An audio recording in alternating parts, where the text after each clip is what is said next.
મહેસાણાના બલોલ ગામમાં કેટલાક દિવસો પહેલા પોલીસે 35 વર્ષના કેતન પટેલની રોકડની ચોરી મામલે અટકાયત કરી, પરંતુ સોમવારે મોડી રાત્રે કેતનની તબિયત લથડતા તેને જેલ સત્તાધીશોએ સિવિલ હોસ્પિટલમાં સારવાર માટે ખસેડ્યો, પરંતુ પ્રાથમિક સારવાર દરમિયાન જ કેતન પટેલનું મોત નીપજ્યું. પોલીસે આ મામલે પોસ્ટમોર્ટમની સાથે આગળની કાર્યવાહી હાથ ધરી છે, પરંતુ મૃતકના પરિવારજનોએ આ મામલે પોલીસ પર આક્ષેપ કર્યો છે કે મૃતદેહ પર ઈજાના શંકાસ્પદ નિશાનને લઈ મૃતકના પરિવારજનોએ પોલીસે માર મારતા કેતનનું મોત નીપજ્યું હોવાનો આક્ષેપ કર્યો છે.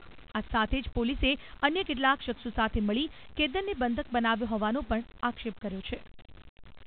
કેતન પટેલે એને એવું કીધેલું, એને લગભગ ગુરુવારે એક બારોટ ભરતભાઈ કરીને એના ઘરેથી લઈ ગયેલો અને એને એના ગલ્લા ઉપર લઈ જઈ આને મારેલો કંઈક એવું હતું. પછી આને પોલીસ બોલાવી હતી અને પોલીસ આવી તો આગળ એની મિલીભગત થઈ જઈ જે પોલીસ અને બારોટ ભરતભાઈ અને એમને એ ભાઈને જેલમાં રાખ્યો.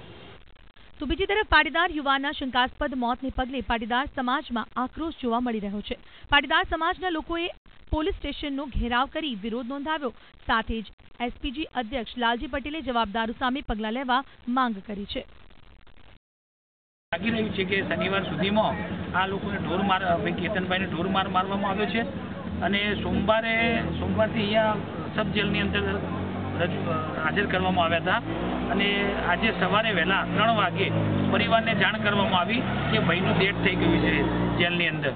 તો સમગ્ર પાટીદાર સમાજ આજે આક્રોશમાં છે. પાટીદાર સમાજ એવી લાગણી અને માગણી છે કે એની ન્યાયી તપાસ કરવામાં આવે અને જે અધિકારી અને જવાન દ્વારા આ રીતે એને અમુક માર મારવામાં આવ્યો હોય એને તાત્કાલિક ડિસમિસ કરવામાં.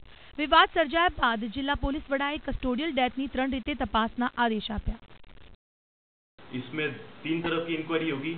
एक तो मैजिस्ट्रियल इंक्वायरी, जुडिशियल मैजिस्ट्रियल जो इंडिपेंडेंट इंक्वायरी होती है, और एक पुलिस की इंक्वायरी जो डीवाईएसपी लेवल के अधिकारी से की जाएगी और जो डीवाईएसपी विसनगर है उनसे की जाएगी. और इसके बाद जो भी रिपोर्ट में आता है उसके हिसाब से आगे की जो भी कायदा की कार्रवाई है वो की जाएगी. કેતન પટેલના મોતથી પાટીદાર સમાજમાં રોષ છે, એટલે સુધી કે પાટીદાર સમાજે જવાબદારો સામે પગલાં ન લેવાય તો મહેસાણા બંધની ચીમકી ઉચ્ચારી છે. આ ઘટના બાદ તપાસના આદેશ પણ આપી દેવાયા છે. જોકે કેતન પટેલનું મોત કેવી રીતે થયું તે તો તપાસ બાદ જ બહાર આવશે. રોનક પંચાલ, ETV ન્યૂઝ, મહેસાણા.